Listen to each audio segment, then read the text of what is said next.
5 నెలల క్రితం జరిగిన అనుమానాస్పద మృతి కేసు కొత్త మలుపు తిరిగింది. నాగమహేష్ని హత్య చేసి ఆత్మహత్యగా చిత్రీకరించారని ఆరోపిస్తున్నారు మృతుడి అక్కాచెల్లెళ్లు. మృతుడి భార్య అక్రమ సంబంధమే దీనికి కారణం అంటున్నారు. ఇంతకీ నాగమహేష్ ఎలా చనిపోయాడు? సమగ్ర విచారణకు హైకోర్టు ఆదేశించినా పోలీసులు ఎందుకు లెక్క చేయటం లేదు? నాగమహేష్ మృతితో అధికార పార్టీ నేతలకు గల సంబంధమేంటి? తిరుపతికి చెందిన నాగమహేష్ అనుమానాస్పద మృతి కేసుని ఆత్మహత్యగా నిర్ధారించి క్లోజ్ చేస్తారని అంతా భావించారు. కానీ 5 నెలల తర్వాత ఊహించని ట్విస్ట్ చోటు చేసుకుంది.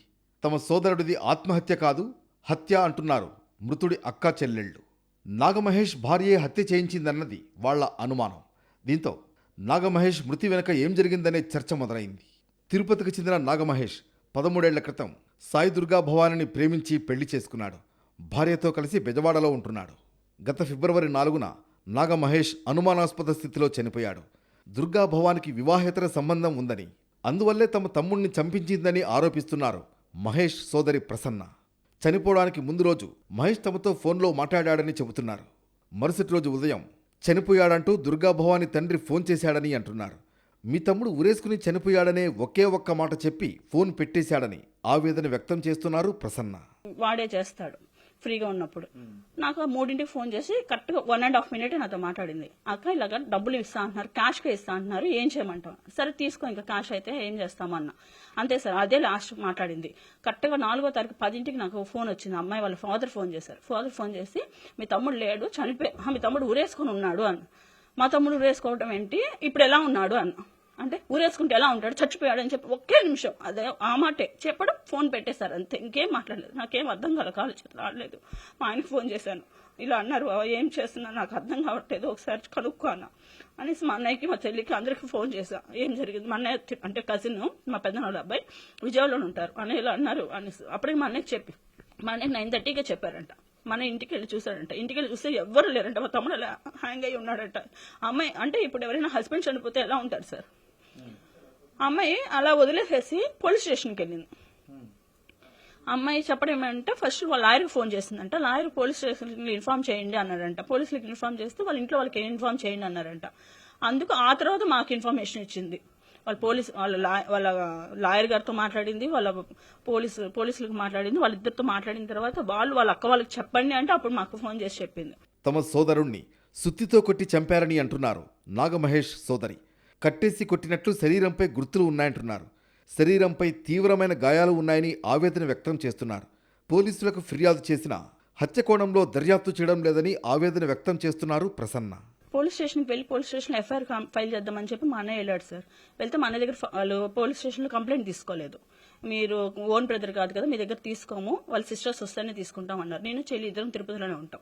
మేము ఇక్కడ నుంచి వెళ్ళేసరికి ఈవినింగ్ 7 అయిపోయింది. ఆ రోజు మాకు మా తమ్ముడి దగ్గరికి వెళ్ళి చూసుకొని మళ్ళీ మేము వెళ్ళి కంప్లైంట్ ఇచ్చాం. ఎఫ్ఐఆర్ ఫైల్ చేసాం. ఫైల్ చేసేసి ఇలా కంప్లైంట్ చేసేసి వెళ్ళిపోయాం. 5th మార్నింగ్ మేము వెళ్ళి చూస్తే ఒంటి మీద అంతా దెబ్బలు ఉన్నాయి సార్. చెస్ట్ పైన ఉన్నాయి దెబ్బలు, ఇక్కడ గడ్డం కింద అయితే ఇలా గుంతలాగా ఉంది. ఒంటి పైన అన్ని కూడా కట్టేసేసి కొట్టిన గుర్తులు కూడా ఉన్నాయి. నాగమహేష్ మూతిపై గట్టిగా కొట్టారని, దీంతో రక్తం కారడంతో పాటు పన్ను దాదాపు ఊడిపోయే స్థితిలో ఉందని చెబుతోంది అతని సోదరి ప్రసన్న. ముందు రోజు సాయంత్రం 5 గంటలకు తానే మూతిపై కొట్టారని నాగమహేష్ భార్య దుర్గా భవాని చెప్పిందన్నారు. కానీ మరుసటి రోజు తెల్లవారుజాము వరకు అన్ని గంటల పాటు రక్తం కారుతూ ఎలా ఉంటుందని ప్రశ్నిస్తున్నారు ప్రసన్న. అంతేకాదు, నాగమహేష్ తల వెనుక భాగంలో కూడా సుత్తితో గట్టిగా కొట్టినట్లు గాయం ఉందని అంటున్నారు. ఎందుకంటే మూతి మీద దెబ్బ ఉంది సార్. ఆ దెబ్బ అంటే పన్ను కూడా ఊగింది, పన్ను కూడా ఊడిపోయింది, రక్తం ఉంది అక్కడ. ఆ రక్తం అంతా కూడా చూస్తుంటేనే మనకు అర్థమైపోతుంది కొట్టారు అనేసి. పోలీసులు అంటారు మీ తమ్ముడు రాత్రి 3ంటికి చచ్చిపోయాడు. సరే, అమ్మాయి ఏమో 5ంటికి కొట్టానండి మూతి మీద. 5ంటికి కొడితే రాత్రి 3ంటి వరకు కనీసం నీళ్లు కూడా తాగకుండా ఉంటాడా? పోస్ట్ మార్టం రిపోర్ట్లో అయితే 150 grams ఫుడ్ ఉంది స్టమక్ లో అన్నారు. అప్పుడు నైట్ 3 o'clock వరకు అది అన్డైజెస్టెడ్ ఫుడ్ అట్లాగే ఉంటుందా? అంటే నైట్ 2ంటికి ఏమన్నా తిన్నాడంటే కనీసం ఆ బ్లడ్ పోవాలిగా. సరే, వాళ్ళు చెప్పినట్టు ఏదో తిన్నాడు అనుకుందాం, ఏదో ఇంట్లో ఏదో ఉంటుందా తిన్నాడు అనుకున్నా కూడా తిన్నప్పుడు ఆ బ్లడ్ అంతా కూడా పోతుంది కదా. ఆ పన్ను తీసేసి ఊడిపోయింది కాబట్టి ఆ పన్ను తీసేసి ఉంటాడు కదా. నాగమహేష్ మృతిపై అనుమానం ఉందని సత్యనారాయణపురం పోలీస్ స్టేషన్లో ఫిర్యాదు చేసినా అధికారులు స్పందించలేదని వాపోతోంది బాధిత కుటుంబం. పైగా న్యాయం కోసం స్టేషన్కి వెళితే ఎందుకు పదే వస్తారంటూ సిఐ లక్ష్మీనారాయణ తమను చులకన చేసి మాట్లాడారని ప్రసన్న కన్నీరు పెట్టుకున్నారు. మహేష్ను చంపిన వాళ్ళు మిమ్మల్ని కూడా చంపడానికి వెనకాడరు, మీ జీవితాలు మీరు చూసుకోండి అంటూ సీఐ తమను బెదిరించారని, కేసును ఆత్మహత్యగా ఒప్పుకోవాలని ఒత్తిడి తెచ్చారని ఆవేదన వ్యక్తం చేశారు. మీ తమ్ముణ్ణి చంపిన వాళ్ళు మిమ్మల్ని కూడా చంపేస్తారని పోలీసులు బెదిరిస్తున్నారంటోంది బాధిత కుటుంబం. వాళ్ళిద్దరు కలిసి బయట ప్లాన్ చేసేసి బయట చేశారు. వీళ్ళకి పొలిటికల్ కూడా సపోర్ట్ ఉంది. ఇప్పుడు పోలీసులు కూడా ఏమంటారంటే ఎంతసేపు మీరు కొంచెం తగ్గండి, ఎందుకంటే మీరు ఉన్నది ఇద్దరు ఆడపిల్లలు కదా, మీ ఇద్దరికి ఎవరు సపోర్ట్ లేరు, మీ తమ్ముడిని చంపేసిన వాళ్ళకి మీ ఇద్దరు ఒక లెక్క కాదు, మీకు ఎందుకుమా మీరు వదిలేకుండా ఎందుకు ఇలా తిరుగుతున్నారు, మీరు ఇలా తిరుగుతుంటే మీ ఇంట్లో మీ భర్తలు ఏమనట్లేదా అని చెప్పి అడుగుతున్నారు మమ్మల్ని రివర్స్ లో. మా తమ్ముణ్ణి అన్యాయంగా చంపేశారు, న్యాయం కోసం మేము తిరగకూడదా అని ప్రశ్నిస్తున్నారు ప్రసన్న. ఆడపిల్లలమైనా న్యాయం కోసం ఎంతవరకైనా వెళ్లి పోరాడతాం అంటూ కన్నీళ్లు పెట్టుకున్నారు. ఏం సార్, ఆడపిల్లలు అయితే బంధాలు వదిలేసుకోవాలా, తెంచేసుకోవాలా? రక్తబంధం అది తెంచుకుంటే తెగిపోయేది కాదు కదా. ఇప్పుడు నాకేదైనా జరుగుతుంది, మా తమ్ముడు అలా వదిలేస్తాడా? వదిలేడుగా. వాళ్ళ అక్కని చెప్పి వచ్చుంటాడు కదా, అప్పుడేమనరు కదా. మగపిల్లడు ఎందుకు తిరుగుతున్నాను అడుగుతారా? అడగరు. ఆడపిల్ల అయితే తిరగకూడదు. ఆమె ఏమైనా చెడ్డు కోసం తిరుగుతున్నామా? న్యాయం కోసం తిరుగుతున్నామా? తమ్ముడు చంపేశారు, న్యాయం చేయండి అని తిరుగుతున్నా. అలా తిరగకూడదంట, రాకూడదంట. పోలీస్ కమిషనర్ సూచనలు సైతం అధికారులు పాటించలేదని ఆరోపిస్తున్నారు నాగమహేష్ సోదరి ప్రసన్న. తమకు న్యాయం జరగదని అర్థమైపోవడం వల్లే హైకోర్టును ఆశ్రయించామన్నారు. ఫోటోను చూడగానే ఆత్మహత్య కాదనే విషయం ఎవరికైనా అర్థమైపోతుందన్నారు. 90 కేజీల మనిషి ఉరేసుకుంటే ఫ్యాన్ రెక్క కొద్దిగా కూడా వంకర పోలేదని, అదే అనుమానాలకు తావిస్తోందన్నారు. ఉన్నత స్థాయి అధికారితో దర్యాప్తు చేయించాలన్న హైకోర్టు ఆదేశాలను కూడా పోలీసులు లెక్క చేయడం లేదని ఆవేదన వ్యక్తం చేస్తున్నారు ప్రసన్న. ఇక్కడ న్యాయం జరగదు అని చెప్పి చూసాము. కమిషనర్ గారి దగ్గరికి వెళ్ళాము. కమిషనర్ గారు వీళ్ళని గైడెన్స్ ఇచ్చారు, వాళ్ళకైతే ఇంటిమేషన్ ఇచ్చారు, వాళ్ళకైతే న్యాయం చేయండి, వాళ్ళకి కావాల్సిన న్యాయం చేయండి అని చెప్పి కమిషనర్ గారు చెప్పారు. చెప్పినా కూడా వీళ్ళు ఏం రెస్పాండ్ అవ్వలేదు. నాకు ఇంకా ఇక్కడ న్యాయం జరగదు అని చెప్పి అర్థమైపోయింది. ఫస్ట్ ఒక లాయర్ గారిని పెట్టుకున్నాం, అతను కూడా వీళ్ళు కరెక్ట్ చేసేసారు. అతను కూడా మాకు న్యాయం చేయకుండా మమ్మల్ని డైవర్ట్ చేస్తున్నారని అర్థమైపోయింది. ఇంక ఇలా కాదని చెప్పి మన కాళహస్తిలో లాయర్ గారు ఉన్నారు, ఆయన అప్రోచ్ అయ్యి ఆయన ద్వారా కేసు ఫార్వర్డ్ చేసుకుని మనం హైకోర్టుకు వెళ్ళాం. హైకోర్టుకు వెళ్తే ఈ ఫోటో చూపిస్తూనే జడ్జి గారు చెప్పారు, ఇది చూస్తూనే అర్థమైపోతుంది, అంత హైట్ ఉన్న మనిషి, అంత బరువు, కనీసం ఫ్యాన్ రెక్క కూడా వంగలేదు. అది చూస్తూనే అడిగారు, రెక్క కూడా వంగలేదు, ఫ్యాన్ రెక్క కూడా వంగలేదు. 90 కేజెస్ ఉంటాడు సార్ మా తమ్ముడు, అంత మనిషి ఆ ఫ్యాన్ రెక్క కూడా వంగలేదు, ఇది చూస్తేనే మనకు సస్పిషియస్ గానే ఉంది, మీరు చూడండి, ఫర్దర్ గా ఇన్వెస్టిగేట్ చేయండి అని చెప్పి. తమ సోదరుడు చనిపోతే ప్రేమించి పెళ్లి చేసుకున్న భార్య దుర్గా భవాని కనీసం కన్నీళ్లు పెట్టలేదని, హత్యలో ఆమె పాత్ర ఖచ్చితంగా ఉందని ఆరోపిస్తున్నారు నాగమహేష్ సోదరి ప్రసన్న. అంతేకాదు, దుర్గా భవానికి అక్రమ సంబంధం ఉందని, అందుకే తమ తమ్ముణ్ణి అడ్డు తొలగించుకుందని ఆరోపిస్తున్నారు ప్రసన్న. 14 సంవత్సరాలు 13 సంవత్సరాలు పెళ్లి చేసుకుని కాపురం చేసి ఒక 5 సంవత్సరాలు లవ్ చేసి దగ్గరగా 18 సంవత్సరాల రిలేషన్ లో ఉన్నప్పుడు మనకెవరో తెలియని వ్యక్తి చనిపోతున్న అయ్యా అని ఏడుస్తాం కదా, బాధ అనిపిస్తుంది. కనీసం అమ్మాయి కంట్లో నుంచి చుక్క నీళ్లు రాలేదు. వాళ్ళు LLB స్టూడెంట్స్ అందరూ కూడా వచ్చారు. ఆ రోజు మా తమ్ముడు జరిగేటప్పుడు, దహనక్రియలు జరిగేటప్పుడు వాళ్ళందరూ వీడియో రికార్డ్ చేశారు.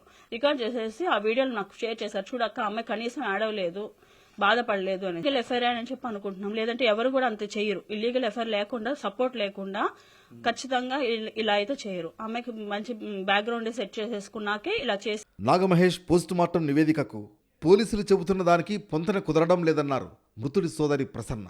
RFSL రిపోర్టు తమకు అందలేదంటూ ఇటీవల కోర్టును కూడా తప్పుదోవ పట్టించారని ఆరోపించారు.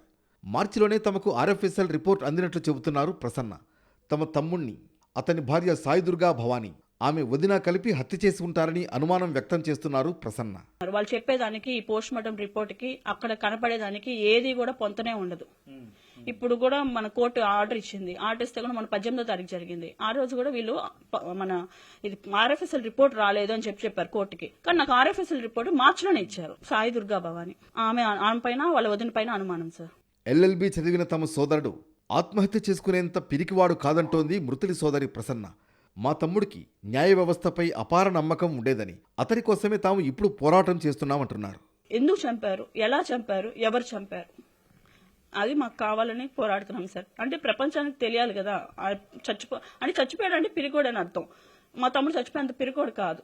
ఏదైనా కూడా అవసరమైతే పోరాడతారు, ధైర్యం చెప్తాడు. ఎప్పుడు అంటే వాళ్ళు లా స్టూడెంట్ అవ్వడం వల్ల, అక్క ఏదైనా కూడా లా ఉంది అక్క, మనం పోరాడితే గెలుస్తాము, ఏదైనా కూడా మనం చెప్పాలి, ఏం జరిగిందని చెప్పితే చాలు అని. ఇప్పుడు అందుకే మేము వాడి కోసమే లీగల్ గా పోతున్నాం. తమ తమ్ముణ్ణి చంపిన వాళ్లకు టీడీపీ నేతల అండ ఉండడం వల్ల తాము ఏమీ చేయలేకపోతున్నామని పోలీస్ అధికారులు చెబుతున్నారని ఆవేదన వ్యక్తం చేస్తున్నారు నాగమహేష్ సోదరి. మరి తమకు జరిగిన అన్యాయం సంగతి ఏమిటని ప్రశ్నిస్తున్నారు ఆమె. ఉన్నదైతే టీడీపీ పొలిటికల్ గా సపోర్ట్ ఉంది వాళ్ళకి, అందుకే మీకు న్యాయం చేయలేకపోతున్నాం అన్నారు. అది ఏదో చూసి వాళ్ళని ఇన్వాల్వ్ అవ్వద్దు, ఎవరిదైనా న్యాయమే కదా సార్. మొత్తానికి తమ సోదరుణ్ణి చంపిన వాళ్లను కఠినంగా శిక్షించాలని కోరుతున్నారు నాగమహేష్ కుటుంబ సభ్యులు. ఈ విషయంలో ఎంతవరకైనా వెళ్లి పోరాడతామంటున్నారు. తాము ఆడపిల్లలమైనా ఈ విషయంలో తగ్గేది లేదంటున్నారు. పోలీసులు న్యాయం చేయకపోయినా కోర్టుల్లోనైనా న్యాయం జరుగుతుందనే నమ్మకం తమకు ఉందంటోంది బాధిత కుటుంబం.